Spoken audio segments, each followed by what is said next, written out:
함께 마음을 모아 우리 기도하겠습니다. 우리 함께 기도하실 때 영광과 존귀를 받게 합당하신 하나님께 이 시간 이곳에 임하셔서 이 예배와 찬양 받으시옵고 우리의 삶을 다스려 주옵소서. 한 주간 지은 우리의 불순종, 죄 용서하여 주옵시고 오늘도 이 예배를 통하여 새 힘과 새 능력 부어 주옵소서. 우리 함께 기도하며 예배 자리로 나아가겠습니다. 기도하겠습니다.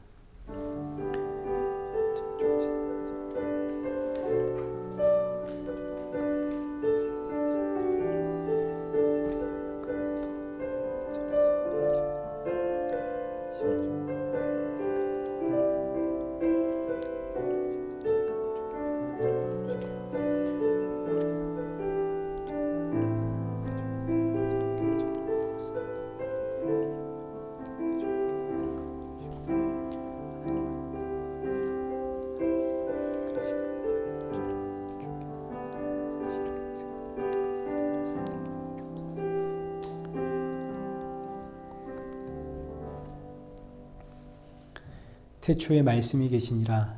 이 말씀이 하나님과 함께 계셨으니 이 말씀은 곧 하나님이시니라. 거룩하신 하나님 아버지, 은혜 감사합니다. 오늘도 우리가 모이게 된 것은 태초로부터 계신 그 말씀이 우리를 이끌어 주심임을 믿습니다. 오늘도 이 예배를 통하여 그 말씀이신 예수 그리스도 나의 생명임을 알고 믿을 수 있는 이 복된 은혜 허락하여 주옵소서. 지난 한 주간 우리가 짊어진 죄와 삶의 무게를 주님 앞에 내려놓습니다. 우리의 연약함과 불순종 용서하여 주옵시고 이 시간 주님 앞에 대표하여 기도하시는 우리 집사님의 기도와 우리의 예배를 기뻐 받아 주옵소서. 예수님의 이름으로 기도드리옵나이다. 아멘.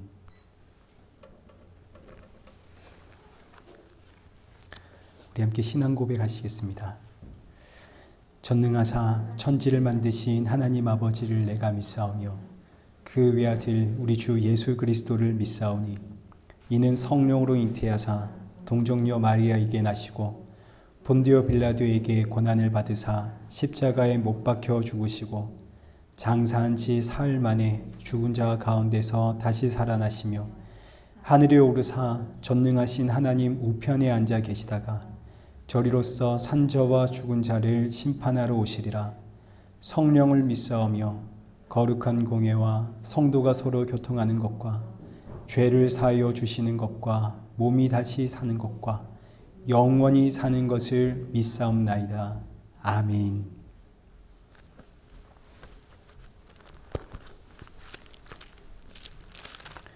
우리 교독문 제64번을 함께 교독하시겠습니다. 할렐루야. 하늘에서 여호와를 찬양하며 높은 데서 그를 찬양할지어다.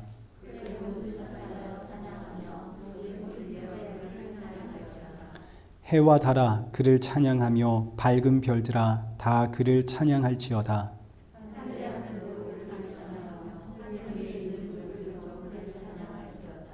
그것들이 여호와의 이름을 찬양함은 그가 명령하심으로 지음을 받았음이로다.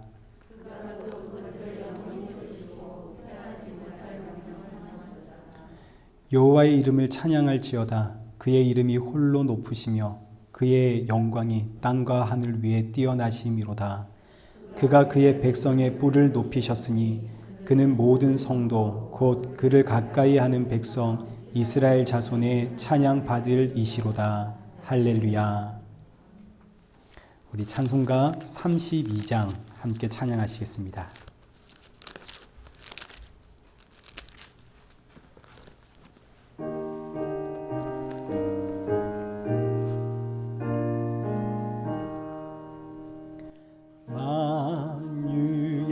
주제 존귀하신 예수 사람이 되신 하나님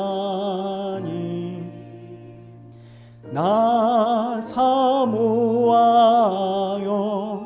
영원히 섬길 내 영광 되신 주로다.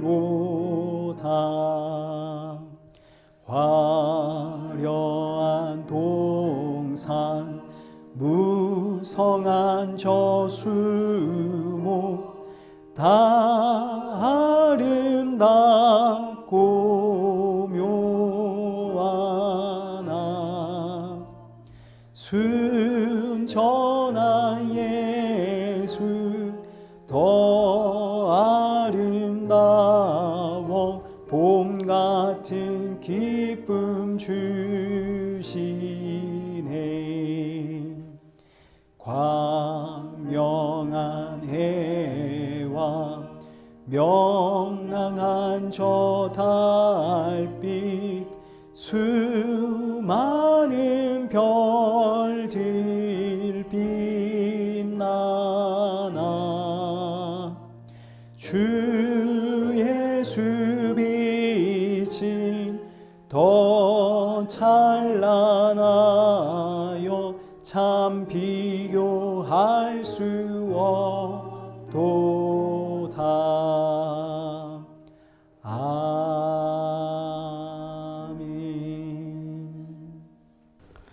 우리 오늘 보실 하나님의 말씀 로마서 15장 1절에서 7절까지의 말씀입니다. 로마서 15장 1절에서 7절 우리 한 절씩 교독하시겠습니다. 믿음이 강한 우리는 마땅히 믿음이 약한 자의 약점을 담당하고 자기를 기쁘게 하지 아니할 것이라.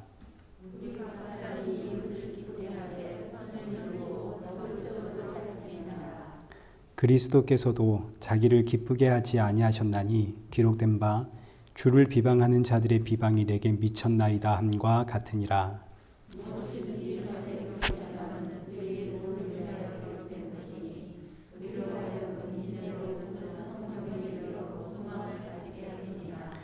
이제 인내와 위로의 하나님이 너희로 그리스도 예수를 본받아 서로 뜻이 같게 하여 주사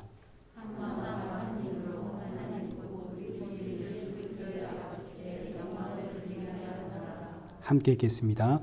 그러므로 그리스도께서 우리를 받아 하나님께 영광을 돌리심과 같이 너희도 서로 받으라.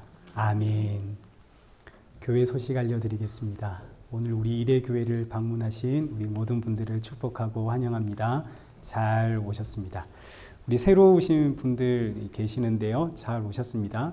우리 지난주에 왔던 분들이신가요? 네. 네, 지난주에 오셨던 분들, 또 새로 오신 분들 잘 오셨습니다. 예배 후에 또 우리 청년부들 함께 모여서 청년부 모임 가지고요. 또 새로 오신 분들 또 저와 함께 또 교제도 가지면 좋겠습니다. 여기 현지 교회에서 여기 현 교회에서 12월 24일 크리스마스 이브날 저녁 7시에 여기 교회와 저희 교회와 그리고 스페인 교회가 또 여기 쓰는 거 알고 계시죠? 스페인 교회까지 모두 합쳐가지고 연합 성탄 예배를 드리면 좋겠다. 물론 영어로 진행을 할 것이고 우리 앉아서 같이 참여하는 그런 시간 가졌으면 좋겠다. 한 2주 전에 메일이 왔고 제가 사실 지난주에 광고를 했었어야 되는데 깜빡했습니다. 그래서 제가 미리 답장은 참 좋은 생각입니다. 같이 동참하면 좋겠습니다. 라고 했고요.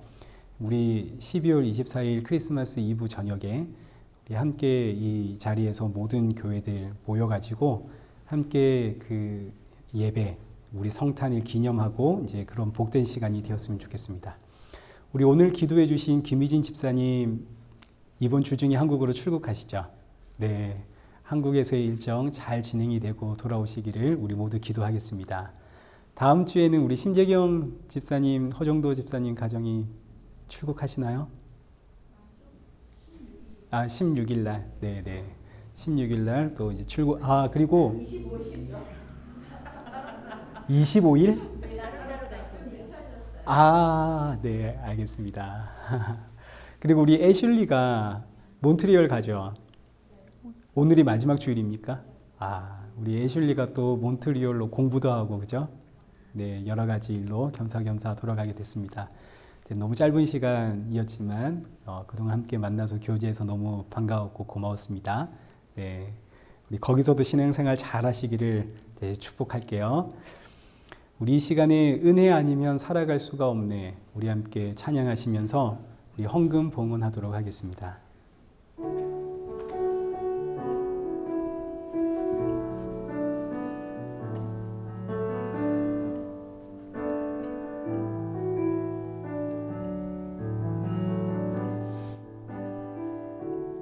은혜 아니면 살아갈 수가 없네. 호흡마저도 주의 것이니 세상 평안과 위로 내게 없어도 예수, 오직 예수뿐이네. 크신 계획 다 볼 수도 없고 작은 고난에 지쳐도 주께 묶인 나의 모든 삶 버티고 견디게 하시네.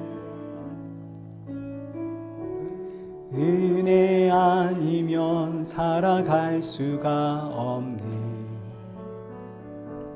나의 모든 것 다 주께 맡기니 참된 평안과 위로 내게 주신 주 예수, 오직 예수뿐이. 크신 계획, 크신 계획 다 볼 수도 없고 작은 고난에 지쳐도 주께 묶인 나의 모든 삶 버티고 견디게 하시네. 은혜 아니면 살아갈 수가 없네. 나의 모든 것 다 주께 맡기니 참된 평안과 위로 내게 주신 주 예수, 오직 예수뿐이네. 기도하겠습니다. 살아계신 하나님 아버지, 감사합니다. 이 시간 주님 앞에 빈손으로 나오지 않게 하심에 감사합니다.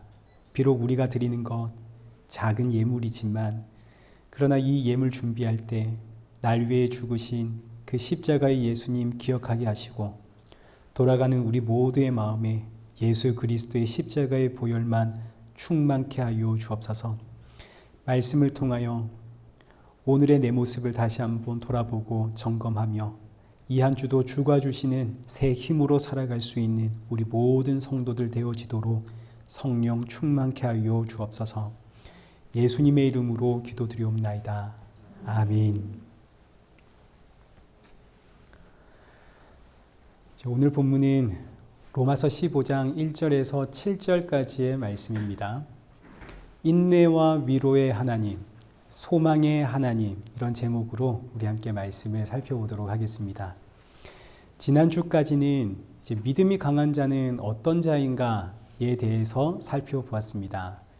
당시 로마 교회는 남보다 성경적인 지식을 좀 더 많이 알고 그 아는 것으로 옳고 그름을 판단하고 외치는 사람, 그가 바로 믿음이 강한 자다라고 생각을 했습니다.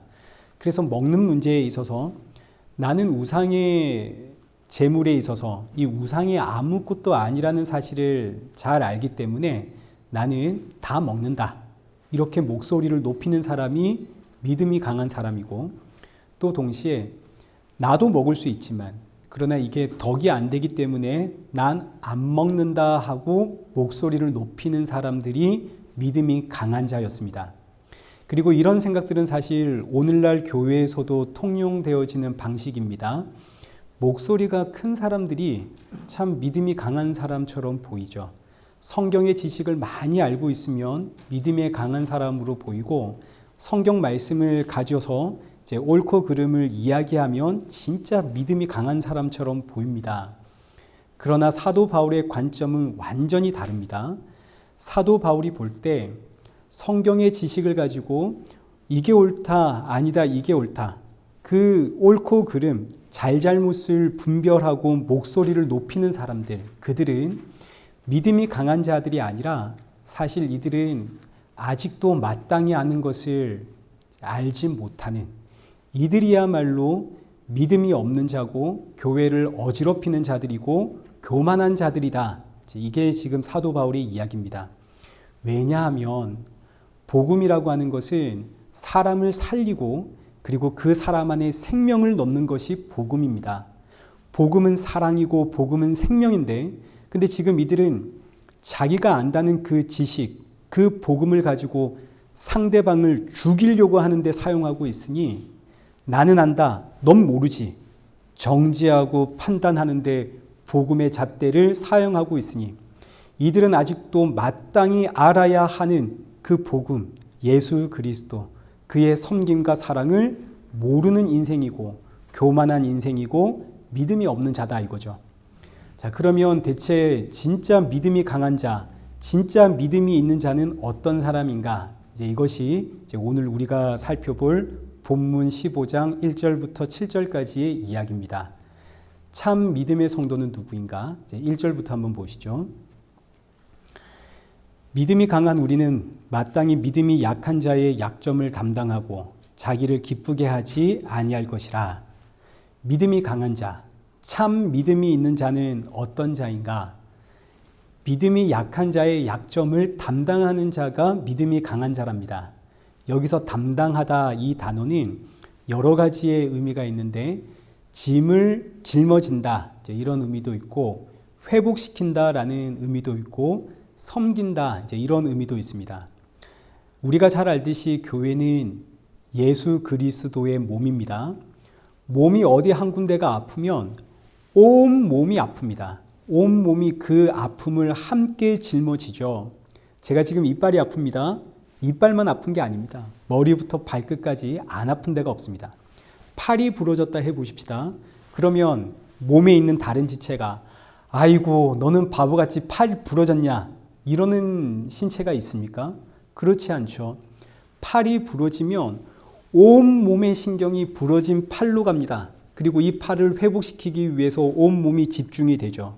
뿐만 아니라 부러진 것은 팔인데, 팔이 부러지면 팔을 기부스 해가지고 어디다 거나요? 목에다 걸죠. 고생은 누가 하나요? 안 그래도 무거운 머리를 짊어지고 있는 목이 고생을 하게 되는 겁니다. 그리고 나서 이 부러진 팔 회복되도록 온 몸이 이 팔을 위해서 움직이는, 이게 바로 약한 자의 약점을 담당한다라는 뜻입니다.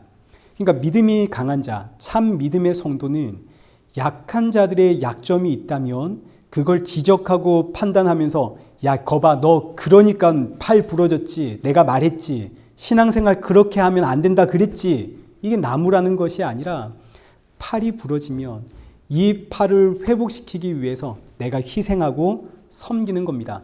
옳고 그름을 따지고 잘잘못을 지적하고 판단하는 것이 아니라 부러진 팔을 회복시키기 위해서 내 목에다가 그 팔을 짊어지는 것, 이게 약함을 담당한다는 이야기고, 그래서 믿음이 강한 자란 한마디로 말하면 섬기는 자입니다. 섬기는 자.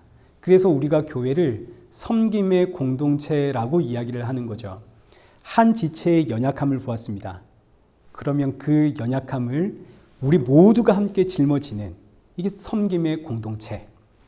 이 세상은 강한 자들이 지배하고 다스리고 통치하는 공동체입니다. 강하면 사실 내가 강하다는 걸 좀 뽐내고 싶죠. 이게 사람의 본성입니다. 학벌이 좋으면 은연중에 내 학벌 자랑하고 싶고, 가진 게 많으면 내가 가지고 있는 거 그거 자랑해 보고 싶고, 저는 한때 이제 총신신학대학원을 졸업했다. 이 총신신학대학원에 합격을 했다. 이게 얼마나 자랑스러운지. 왜냐하면 이게 목사님들 세계에서는 이게 참 우습지만 나름 공부 좀 한다는 분들이 가는 학교거든요. 나 공부 좀 한다 이거죠. 지금 생각하면 너무너무 창피하지만 그렇게 내세우고 싶은 겁니다. 이게 세상의 가치관입니다. 내 약점은 자꾸 감추고 싶고 나의 강함은 자꾸 들춰서 드러내고 싶은, 여기 마태복음 20장 25절 한번 보십시오. 예수님께서 이 세상의 특징을 이렇게 이야기하셨습니다. 예수께서 제자들을 불러다가 이르시되 이방인의 집권자들이 그들을 임의로 주관하고 그 고관들이 그들에게 권세를 부리는 줄을 너희가 알거니와. 세상은 강한 자들이 자신의 강함을 뽐내고 그 강함을 힘으로 사용하고 권력으로 사용한다, 이런 이야기입니다. 그러나 교회는 다르죠. 교회는 이 땅에 주신 천국의 모형입니다. 그래서 교회는 어떤 곳인가? 여기 26절 보십시오. 너희 중에는 그렇지 않아야 하나니 너희 중에 누구든지 크고자 하는 자는 너희를 섬기는 자가 되고 너희 중에 누구든지 으뜸이 되고자 하는 자는 너희의 종이 되어야 하리라. 교회는 어떤 곳인가요? 교회는 섬기는 곳입니다. 섬기는 자가 큰 자고 섬기는 자가 으뜸이고 섬기는 자가 강한 자입니다. 섬기는 자가 믿음의 사람이라는 이야기죠. 그래서 여기 28절에 인자가 온 것은 섬김을 받으려 함이 아니라 도리어 섬기려 하고 자기 목숨을 많은 사람의 대속물로 주려 함이니라. 예수님조차 섬기러 오셨다 이야기입니다. 그러니 그 예수 그리스도를 믿는 성도가 서로를 섬기는 것은 마땅한 일이고 섬기는 그가 바로 믿음이 강한 사람, 달리 표현하면 참 믿음의 사람이다, 이런 이야기입니다. 요한복음 13장을 가면 우리가 잘 아는 세족식 이야기가 기록이 되어져 있습니다. 우리 한번 보시죠. 요한복음 13장 4절입니다. 저녁 잡수시던 자리에서 일어나 겉옷을 벗고 수건을 가져다가 허리에 두르시고 이에 대야에 물을 떠서 제자들의 발을 씻기시고 그 두르신 수건으로 닦기를 시작하여, 예수님께서 제자들의 발을 닦아주시는, 씻겨주시는 사건이죠. 이 당시에 발을 씻기는 것은 종이 하는 일입니다. 가장 작은 자들, 가장 낮은 자들이 윗사람의 발을 씻겨드리는 겁니다. 그런데 가장 높은 예수님이 친히 낮은 자의 모습으로 제자들의 발을 씻기니까 제자들이 난리가 난 거죠. 베드로가 급히 예수님을 막습니다.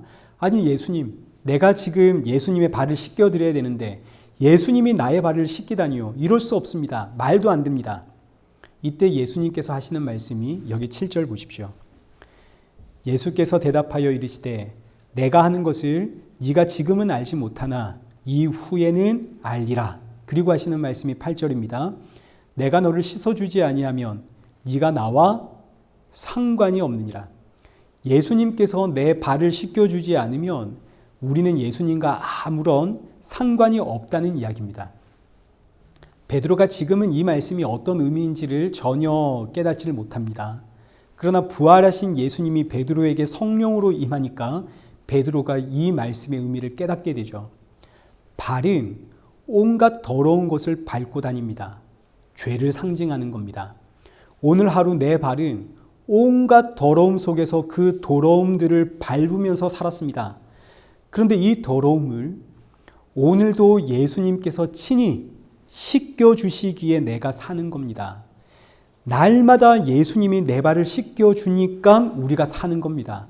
성도는 날마다 예수님의 그 씻겨주심 속에서 사는 것이지, 아이고 예수님 아닙니다. 발은 이제 제가 씻겠습니다. 야, 너도 그만큼 신앙생활 했으면 이제 네가 좀 씻어야지. 언제까지 그 어린아이처럼 예수님 보고 씻겨달라 그러니 정신 차려라. 이렇게 나오면 그는 예수님과 아무 상관이 없다는 이야기입니다. 심지어 이런 권면은 마치 정말 내가 하나님을 믿는 사람, 진짜 예수님을 위한 신앙처럼 보이지만 실상은 이런 권면을 따르게 되면 자신뿐만 아니라 그 권면을 듣는 모든 이들까지 전부 다 죽게 만드는 이 너무너무 무시무시한 불신앙의 이야기입니다. 성도는 오늘도 내 발을 씻겨주시는 그 예수님 때문에 사는 겁니다. 예수님은 지금도 나를 섬기고 계시는 거죠. 예수님은 지금도 저와 여러분을 섬기고 계시는 겁니다. 이를 위해서 예수님이 영으로 우리와 함께 하시죠. 예수 그리스도가 성령으로 우리 안에 임재하신 이유가 뭔가요? 죄와 싸우는 힘을 주려고, 그러려고 성령으로 오셨나요? 여러분, 그렇지 않습니다. 우리가 로마서를 통해서 다 살펴보았죠. 죄가 있습니다. 내 안에 한 법은 죄의 법이고 한 법은 하나님이 넣어주신 성령의 법입니다. 싸웠습니다. 누가 이겼나요? 죄의 법이 이겼죠. 성령이 우리에게 죄의 법과 싸우는 그 힘을 주는 게 아닙니다. 죄와 싸워서 승리할 수 없음을 알기 때문에 매 순간 내 발을 씻겨주기 위해서 오신 겁니다. 그래서 성령이 섬김의 영입니다. 그러니 예수님은 오늘도 내 발을 씻겨주시고 동시에 저 성도의 발을 예수님이 지금도 씻겨주고 계시는데 내가 어떻게 감히 그를 정죄하고 판단하고 비난할 수 있겠습니까? 그래서 믿음의 성도는 내 눈에 연약해 보이는 저 성도도 예수님이 그를 지금 씻기고 계시고 섬기고 계시기에 나도 그를 섬기는 겁니다. 예수님이 섬기는 존재인데 내가 어떻게 그를 정죄하고 판단할 수 있겠습니까? 나도 섬길 수밖에 없죠. 자, 그래서 오늘 본문 2절입니다. 우리 각 사람이 이웃을 기쁘게 하되 선을 이루고 덕을 세우도록 할지니라. 이웃을 기쁘게 해야 됩니다. 왜요? 예수님이 그를 섬기고 계시거든요. 그럼 이웃을 기쁘게 하는 것은 어떻게 하는 겁니까? 이웃에게 선을 이루고 덕을 세우는 것이 이웃을 기쁘게 하는 겁니다. 여기서 선이라고 하는 것은 윤리 도덕적 의미의 선이 아니라 예수님이 선입니다. 그러니까 선을 이룬다는 의미는 믿지 않는 이웃에게 예수 그리스도가 생명입니다라는 이 복음을 전하는 것이 선을 이루는 것이고, 믿는 성도들 사이에서는 그 예수 그리스도의 복음을 함께 나누는 것이 선을 이루는 일입니다. 그러니까 복음이신 예수 그리스도를 전하고 나누는 것이 내 이웃을 참되게 기쁘게 하는 거죠. 여러분, 무엇으로 이웃을 기쁘게 할 겁니까? 그 이웃에게 찾아가서 무슨 이야기를 한다고 그들이 기뻐하겠습니까? 생명이신 예수 그리스도만이 그들의 참 기쁨인 겁니다. 자, 그리고 이를 위해서 덕을 세우는 신앙생활을 하게 되는데, 이때 덕이 섬김을 이야기하는 거죠. 받는 이야기입니다. 복음을 위해 섬기는 거죠. 복음이신 예수님이 섬기고 있는 존재이기에 또 내가 섬기는 겁니다. 자, 그래서 이어지는 3절 보십시오. 그리스도께서도 자기를 기쁘게 하지 아니하셨나니. 예수님도 이 땅에 오셔서 자신의 기쁨을 위해서 사신 것이 아니라 너와 나의 구원을 위해 섬김의 인생을 사셨다, 이거죠. 그러니까 덕을 세운다는 이야기는 나의 유익을 위한 것이 아니라 너의 유익을 위해서 사는 삶, 이게 덕을 세운다는 표현입니다. 근데 여러분, 우리 지금 누구를 위해 살고 있습니까? 여러분, 누구를 위해서 지금 우리 학생들은 공부하고 계시나요? 우리 직장인들은 누구를 위해서 돈 벌고 계십니까? 그러니까 우리가 남을 위해서 산다는 개념 자체가 우리에게는 불가능한 이야기입니다. 이렇게 섬기고 산다는 거, 이게 말이 안 되는 거죠. 안 되는 거죠. 우리는 전부 다 섬김을 받고 싶은 존재입니다. 그렇기 때문에 부부가 결혼을 하면 속았다는 말이 나오는 거죠. 연애할 때는 서로가 얼마나 아끼고 끔찍하게 섬겼는지, 그러다 보니까 우리가 다 속는 거 아닙니까? 이 사람과 결혼하면 앞으로도 나를 이렇게 아껴주고 나를 섬기고 나의 부족함을 채워주고 그러겠구나. 그래서 결혼을 했는데 속았다 이거죠. 내 짐이 덜어갈 줄 알았는데, 섬김 받을 줄 알았는데 결혼해 보니까 내가 져야 할 짐이 있고 내가 섬겨야 할 몫이 있고, 그러니까 속았다, 이게 나오는 겁니다. 며칠 전에 제가 이제 자려고 밤에 잠자리에 누웠는데 제 처가 등 좀 긁어 달래는 겁니다. 제가 피곤해서 싫다는 그 말 한마디 했다가 얼마나 혼이 났는지 반성 많이 했습니다. 이게 어차피 긁어주게 되는 건데 그냥 순종할 걸 괜히 욕을 먹고, 긁어주는 건 또 그것대로 하고, 그러니까 그럼에도 불구하고 저의 본성이 뻔히 알고 있지만, 그냥 긁어주면 끝나는 문제인데 뻔히 알고 있지만 그래도 그게 싫은 겁니다. 우리의 본성이 안 되는 거죠. 섬김이 안 되는 겁니다. 그래서 이게 성도들의 싸움이죠. 영적인 싸움. 날마다 섬기는 인생 되게 해 주십시오. 근데 그렇게 기도하고 돌아서도 이게 안 되니까 성도는 매 순간 예수님의 씻겨주심, 난 정말 이 순간도 예수님이 내 발을 씻겨주지 않으면 살 수 없는 인생이구나. 여러분 이걸 아셔야 되는 겁니다. 그래서 우리에게는 예수님만이 소망입니다. 그래서 4절이 소망의 이야기를 하는 거죠. 4절 보십시오. 무엇이든지 전에 기록된 바는 우리의 교훈을 위하여 기록된 것이니 우리로 하여금 인내로 또는 성경의 위로로 소망을 가지게 함이니라. 여기서 전에 기록된 바, 이건 구약 성경을 이야기하는 겁니다. 구약 성경은 우리의 교훈을 위해서 기록된 것인데 어떤 교훈을 하냐면 우리로 하여금 인내를 알게 하고 소망을, 위로를 알게 한 다음에 소망을 품게 하는, 이게 지금 구약 성경의 역할이다 이겁니다. 구약 성경이 우리에게 알려주는 인내와 소망은 이런 겁니다. 구약 성경에 기록되어 있는 우리 믿음의 조상들 한번 생각해 보십시오. 믿음의 조상들은 전부 자신의 힘과 능력으로 믿음의 길을 걸어간 사람들이 아닙니다. 그런 사람들은 단 한 명도 없습니다. 이제 믿음의 조상 아브라함 생각해 보십시오. 하나님께서 아브라함을 불러냈습니다. 아브라함은 갈대아 우르 지방에서 우상 숭배하던 인생 아닙니까? 근데 하나님이 어느 날 찾아가서 아브라함에게 너 가나안 땅으로 가라. 내가 그 땅을 너에게 주겠다. 아브라함이 순종을 했죠. 가나안 땅에 가자마자 그 가나안 땅에서 아브라함을 기다리고 있는 것은 극심한 흉년입니다. 아브라함 가나안 땅에 도착하자마자 그 길로 돌아서서 애굽으로 가죠. 애굽으로 가서는 애굽 사람들이 무서워서 아내를 누이라고 속이게 됩니다. 자, 이게 한 번이라면 그럴 수 있겠지 할 수 있지만 아브라함이 하나님의 그 놀라운 은혜와 역사로 가나안 땅에 다시 돌아가게 됐는데 그 가나안 땅에 흉년이 또 있으니까 이번에는 아브라함이 블레셋으로 내려가게 됩니다. 그리고 또 아내를 누이라고 또 속이게 되죠. 이것뿐만이 아닙니다. 하나님이 아들 주겠다고 했는데 아들 소식이 없으니까 나이는 점점 먹어가니까 더 늦기 전에 내가 아들을 낳아야겠다. 그래서 요정을 취해서 아들을 낳죠. 하나님께서 아브라함에게 이 아들 아니다. 내가 너와 사라 사이에서 아들 주겠다. 근데 그때 아브라함과 사라의 나이가 90세, 99세, 100세입니다. 불가능한 이야기죠. 그래서 아브라함과 사라가 둘이서 돌아서서 하나님의 그 약속을 비웃습니다. 그러니까 아브라함의 인생은 이삭을 낳기 전까지 전부 아브라함의 이 믿음의 여정은 아브라함의 힘과 의지와 각오와 결단의 길이 아닙니다. 아브라함은 늘 죄만 짓죠. 근데 그 죄의 짐을 전부 하나님께서 곁에서 그걸 짊어지고 아브라함을 하나님이 붙잡고 가십니다. 그러니까 여기서 우리가 배우게 되는 건 누구의 인내인가요? 아브라함의 인내인가요? 하나님의 인내인가요? 아브라함의 인내는 없습니다. 하나님의 인내뿐입니다. 그 아브라함을 보면서 참으시되 오래 참으시는 그 하나님의 인내, 우리는 그 하나님의 인내를 배우게 되고 그 하나님의 인내가 아브라함에게는 구원이 되죠.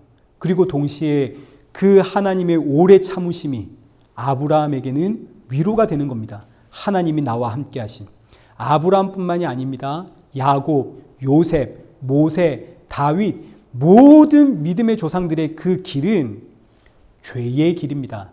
그런데 하나님께서 그 곁에서 그들의 죄의 짐을 짊어지고 오래 참으시며 그들과 동행하심. 구약 성경이 전부 이런 내용입니다. 구약 성경은 늘 죄만 짓는 이스라엘의 이야기로 가득하죠. 그런데 그 이스라엘과 늘 함께 하시는 분이 누군가요? 하나님 아닙니까? 그들의 죄의 짐을 짊어지고 그들과 동행하는. 그래서 성도는 구약 성경을 통해서 하나님의 인내를 배우고 우리가 인내를 배우는 게 아닙니다. 우리의 인내가 아닙니다. 하나님의 인내를 배우는 겁니다. 나를 향해 지금도 참고 계시는 그 하나님, 그리고 그 하나님이 지금 나와 함께 계시고 그 하나님이 지금도 내 발을 씻겨주시고 이게 나의 위로가 되는 거죠. 이렇게 인내하고 위로하시는 그 하나님이 누구신가? 바로 나를 구원하기 위해 십자가에 죽으시고 부활하시고 지금은 영으로 나와 함께 하시는 하나님, 예수 그리스도. 성경은 우리에게 이렇게 인내를 가르치고 위로를 가르침으로 소망을 품게 하는데 이 소망은 무엇이냐면 예수 그리스도의 재림입니다. 예수님 다시 오실. 지금은 예수님 내 안에 계시지만 거울로 보듯이 희미하고, 그러나 그날에는 얼굴과 얼굴을 맞대어 보게 되는 바로 그날을 사모하며 소망하며 살아가는, 이게 우리의 소망이 되는 거죠. 지금 보십시오. 우리가 얼마나 연약한지. 섬기며 살길 원하지만 너무나 힘듭니다. 섬김 받는 게 훨씬 좋습니다. 그래서 나는 날마다 이런 나를 씻기시는 그 예수님을 바라보며 사는데, 그 예수님 만날 그날 속히 왔으면 좋겠다. 성도의 소망이죠. 자, 그래서 이제 5절 말씀을 보십시오. 5절. 이제 인내와 위로의 하나님이, 자, 여기 보십시오. 인내와 위로가 누구의 것인가요? 하나님의 것이죠. 우리의 인내가 아닙니다. 저와 여러분이 인내하며 견디는 거 아닙니다. 이런 나를 보시며 오늘도 인내하고 내 발을 씻겨주시는 하나님, 그분이 인내의 하나님이고 그분이 위로의 하나님입니다. 그 하나님이 너희로 그리스도 예수를 본받아 서로 뜻이 같게 하여 주사. 인내와 위로의 하나님이 모든 성도에게 같은 뜻을 주시는데, 성도는 언제 어떻게 같은 뜻을 품게 되는가? 예수 그리스도를 본받을 때, 그때 우리 서로 뜻이 같아진다는 이야기입니다. 여기서 본받는다라는 이 의미가 말 그대로 예수님의 성품과 예수님의 그 섬김을 본받는다, 이런 의미도 있지만 동시에 예수 그리스도의 소망을 품는 것, 이걸 의미하는 것도 됩니다. 그러니까 성도가 예수 그리스도를 소망으로 삼고 그 예수님 닮기를 원할 때 성도는 모두가 다 한 마음 한 뜻이 된다 이거죠. 그러니까 보십시오. 지금 이 공동체가 한 마음 한 뜻이 될 수 있는 건 이 공동체 안에 누가 계시기 때문인가요? 예수님이 계시기 때문입니다. 근데 여기서 예수님이 사라지면, 여기서 여러분 마음에 예수 그리스도가 사라지면 절대로 우리가 한 마음 한 뜻이 될 수가 없죠. 예수님이 사라지면 이때부터 내 마음은 누구의 마음인가요? 내 마음입니다. 이제 내 뜻은 다, 예전에는 예수님의 뜻이었는데 이제는 내 뜻이 됩니다. 그러니까 서로 충돌하게 되죠. 내 마음과 너의 마음이 다르고 내 뜻과 너의 뜻이 다르니까 충돌하고 부딪히지만, 그러나 너도 나도 예수 그리스도가 소망이고 너도 나도 예수님 닮아가기를 원하면 이때 성도는 한 마음 한 뜻이 될 수밖에 없겠죠. 자, 이때 여기서 중요한 것도, 이렇게 성도가 한 마음이 되고 한 뜻이 되는 건 저와 여러분의 각오나 결단이 아니라는 거, 이게 굉장히 중요한 겁니다. 누가 우리의 마음을 하나 되게 하시나요? 여기 5절에 인내와 위로의 하나님이 너희로 그리스도 예수를 본받아 서로 뜻이 같게 하여 주시는 겁니다. 그러니까 오늘 저와 여러분이 예수 그리스도 안에서 한 마음 한 뜻이 되었다면 이건 진짜 놀라운 하나님의 은혜의 역사가 이곳에 임했다는 이야기죠. 교회는 이 은혜를 구하는 것이 교회입니다. 예수 그리스도 안에서 우리 모두가 한 마음 되게 하소서. 이때 교회는 이 땅에서의 천국을 맛보게 되는 거죠. 그러니 우리 일의 교회의 기도 제목이 뭐가 되어야 하겠습니까? 예수 그리스도 안에서 한 마음이 되는 교회, 한 뜻이 되고 한 몸이 되는 교회가 되게 해주십시오. 저 연약한 지체들을 보면서 기꺼이 섬기는 교회가 되게 해주십시오. 이때 섬김도 단순히 긍휼한 마음을 가지면서 위로하고 격려하는 것으로 끝나면 안 되는 겁니다. 섬김에는 언제나 물질이 따라가는 겁니다. 여기 야고보서 2장 14절 보십시오. 내 형제들아, 만일 사람이 믿음이 있노라 하고 행함이 없으면 무슨 유익이 있으리요? 그 믿음이 능히 자기를 구원하겠느냐? 만일 형제나 자매가 헐벗고 일용할 양식이 없는데, 16절, 너희 중에 누구든지 그에게 이르되 평안히 가라, 덥게 해라, 배부르게 해라 하며 그 몸에 쓸 것을 주지 아니하면 무슨 유익이 있으리요? 자, 보십시오. 섬김이라고 하는 것은 단순히 여러분 평안하십시오, 건강을 챙기십시오, 기도하십시오, 이렇게 말만으로 끝나면 안 되는 겁니다. 실질적인 필요까지도 채워지는 거, 이제 여기까지 가는 겁니다. 저와 여러분이, 우리 교회가 이런 공동체가 될 때 여기서 우리는 잠깐 천국을 맛보게 되는 거죠. 이런 섬김의 마음으로 하나 되는 은혜가 임할 때, 그때 이 땅은 천국의 소망을 이제 맛보게 되는, 이것이 우리 일의 교회뿐만이 아니라 이 땅의 모든 교회의 기도 제목이 되기를 축복합니다.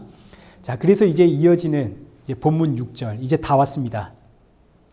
6절, 한 마음과 한 입으로 하나님 곧 우리 주 예수 그리스도의 아버지께 영광을 돌리게 하려 함이라.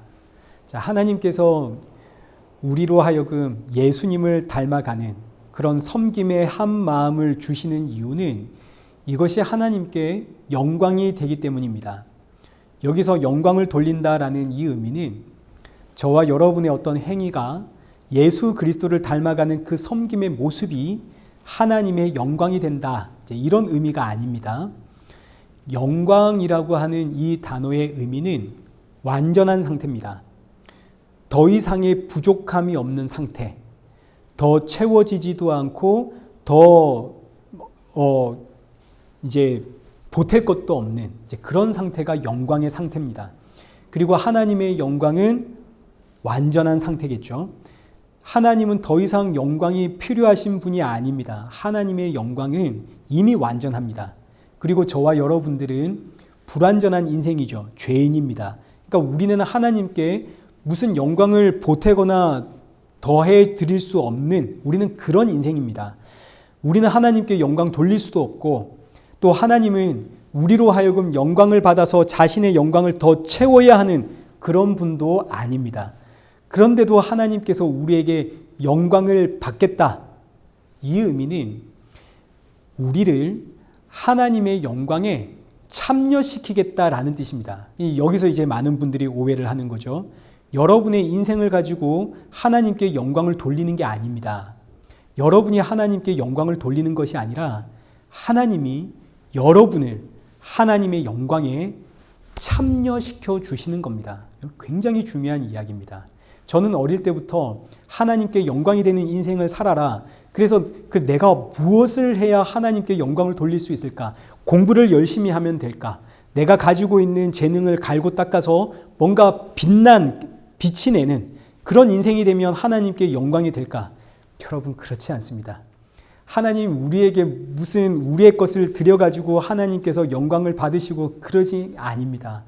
영광을 받겠다라는 의미는 나의 영광에 너희를 붙잡고, 우리를 붙잡고 하나님의 영광에 우리를 참여시키겠다는 이야기입니다.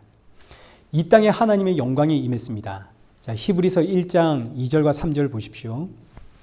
이 모든 날 마지막에는 아들을 통하여 우리에게 말씀하셨으니 이 아들을 만유의 상속자로 세우시고 또 그로 말미암아 모든 세계를 지으셨느니라.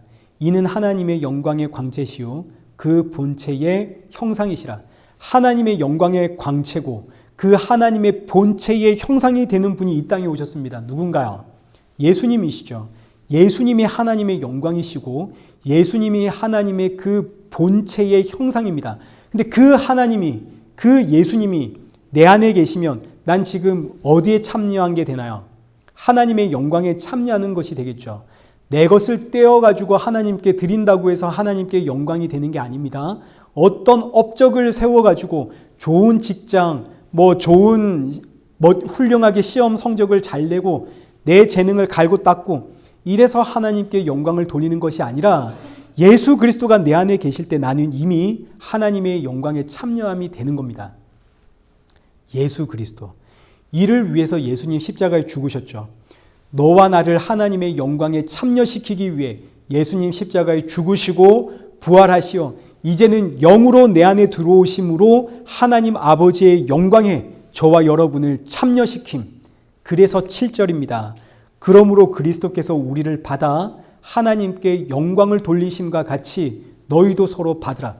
하나님께서 우리를 받아서 하나님께 영광을 돌립니다. 영광이신 예수님 안으로 우리가 들어가는 것이 하나님께 영광을 돌리는 일이라는 이야기입니다. 요한복음 14장 20절 말씀 보십시오. 그날에는 내가 아버지 안에 너희가 내 안에 내가 너희 안에 있는 것을 너희가 알리라. 이게 영광의 하나가 됐다는 이야기입니다. 내가 아버지 안에 너희는 내 안에. 바로 이것이 하나님 아버지께 영광을 돌리는 거죠. 하나님의 영광의 본체이신 예수 그리스도 안으로 내가 들어감. 하나님의 영광에 동참함. 이것이 하나님께 영광을 돌린다는 이야기고, 예수님이 이렇게 나를 받으셨으니 너희도 서로 받으라. 예수님이 지금 내 안에 계시고 동시에 그 예수님이 지금 너 안에도 계시고, 그러니 너와 나는 지금 예수 그리스도 안에서 한 마음이 된 상태입니다. 이게 지금 서로를 받는다는 이야기고, 이것이 하나님의 영광에 참여함이고, 이 상태가 하나님께 영광이 되는 상태입니다. 그런데 이때 이 모든 것들, 예수님이 나를 이렇게 받으셨고, 그래서 성도가 한 마음 한 뜻 한 입이 되어 서로를 섬기는 이 모든 것들이 내 각오와 내 의지와 내 결단의 일인가요? 아니면 하나님의 불가항력적인 은혜인가요? 전부 하나님의 은혜죠. 내가 한 게 아무것도 없습니다. 불가항력적인 은혜, 저항할 수 없는 은혜, 기어코 이렇게 만들어내시는 하나님의 열심. 그러니까 성도는 이 은혜 앞에 감사 외에는 할 말이 없는 겁니다. 그래서 예배의 본질은 감사가 되는 거죠.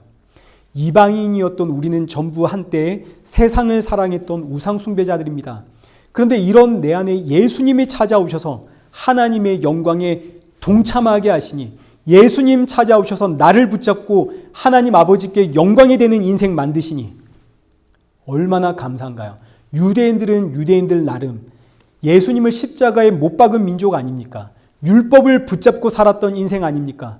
그런 인생들에게 예수님 찾아오셔서 하나님 아버지의 영광에 참여하게 하시니 감사뿐이죠.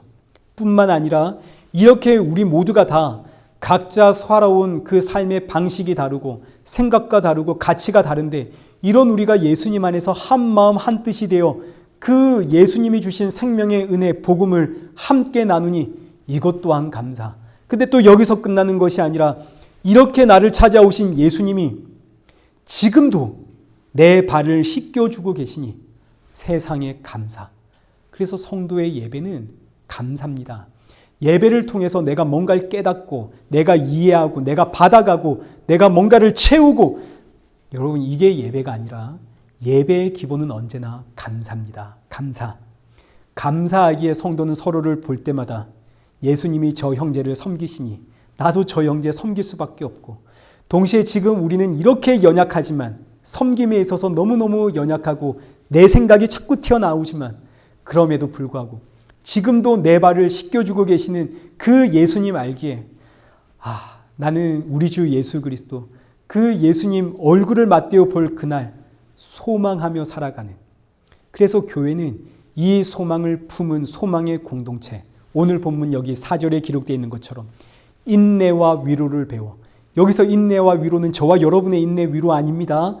날 향한 하나님의 인내와 그 위로를 배워 예수 그리스도의 소망을 품는, 오늘 우리에게 주시는 이 말씀을 통해서 지금도 내 발을 씻고 계시는 그 예수 그리스도 만날 그날을 소망하며 힘을 다해 섬김을 위해 싸우며 기도하며 그날을 기다리며 살아가는 그런 복된 저와 여러분 되시길 축원합니다.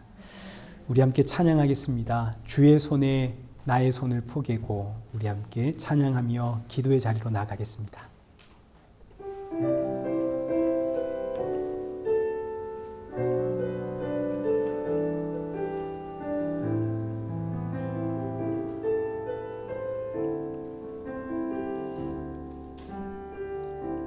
주보혈 날 정결케 하고 주보혈 날 자유케 하니 주 앞에 나 예배하는 이 시간 나의 모든 것을 주께 드리네. 주의 손 날 위에 지키셨고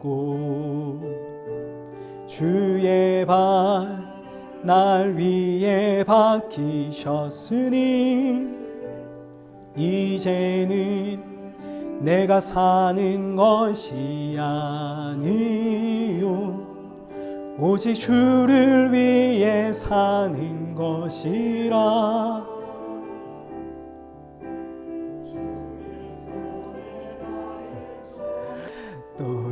주의 발에 나의 발을 포개어 나 주와 함께 죽고 또 주와 함께 살리라 영원토록 주 위에 살리라 주의 손에 나의 손을 포개고 또 주의 발에 나의 발을 포개어 나 주와 함께 죽고 또 주와 함께 살리라 영원토록 주 위에 살리라.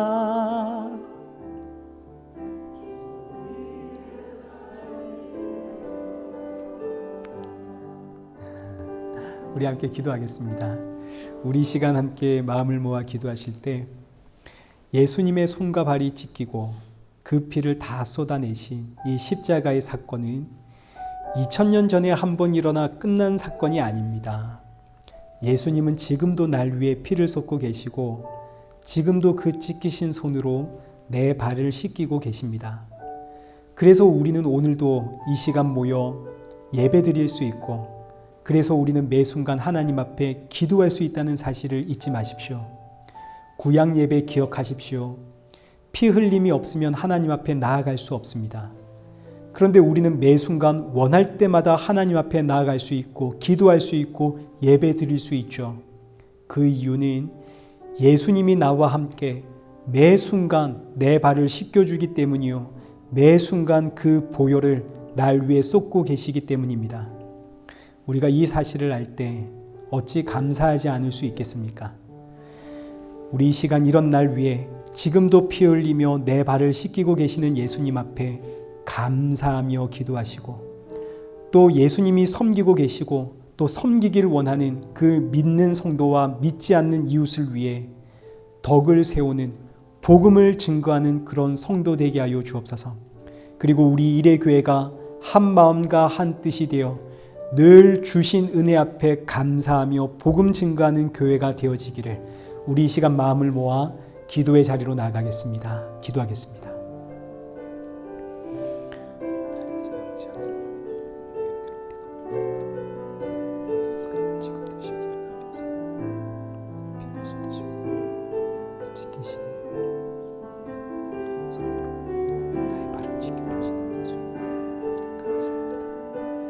주께서 내 발을 지켜주시고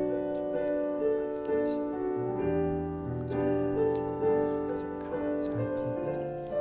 주의 은혜와 주의 사랑으로 우리가 살아가니 모든 인생 되게 해주고 주님의 마음 앞에서 우리가 하나님의 수 있는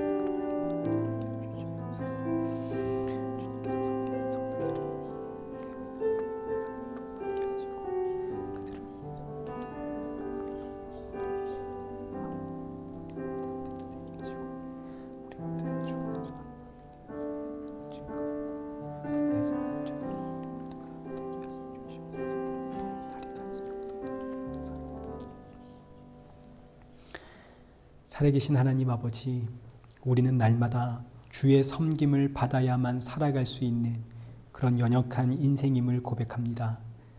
그러나 이 섬김이 주의 섬김이 우리의 구원이고 우리의 생명임을 아오니 주님 오시는 그날까지 주의 섬김을 감사로 받는 우리 성도들 되게 하여 주옵시고 이 섬겨주심 안에서 하나 되는 교회, 하나 되는 성도, 한 마음과 한 뜻을 가지고 주님 오실 그날 소망하며 살아가는 우리 일회교회와 성도들 되게 하여 주옵소서.